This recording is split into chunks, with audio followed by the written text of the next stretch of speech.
So we are at the Vue Orleans. So if you pay, you can go up to the 32nd floor here. You get a panoramic view of New Orleans. It's an amazing view. Again, it's a full 360 degree view of the entire city. And if you come here and you look at the the W on the floor, right in front of you, there's elevators where you could take it to the 34th floor, and that's the outside observation deck, which is where we're going to be going and headed to next. But it's very well worth the money if you come here. You got to check out the Vue Orleans. And how we got the Vue Orleans is that we purchased it under the Go City Pass. And if you go online, you can check out the Go City. They have passes for all-inclusive for a certain number of days and for a variety of different cities. So I would highly recommend that you take advantage of that, because you'll be saving quite a bit of money if you go take it as a package.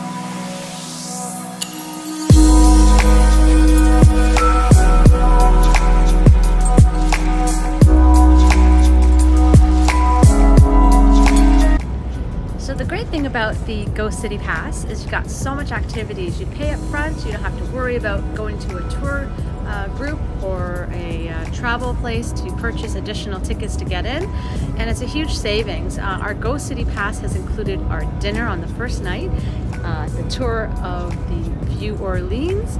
We're going to be going on a Creole boat tour, as well a ghost tour, and then we're also doing a swamp tour. So I would go to the Go City website. We are not paid by them. We're not associated. It's just that we've used them before in Singapore, and this is our second time using them. So I'd recommend going there. You save a fortune, and you're not worried about paying for all these different attractions once you're here, and there's no additional fees, or it's much lower in the price when you do that.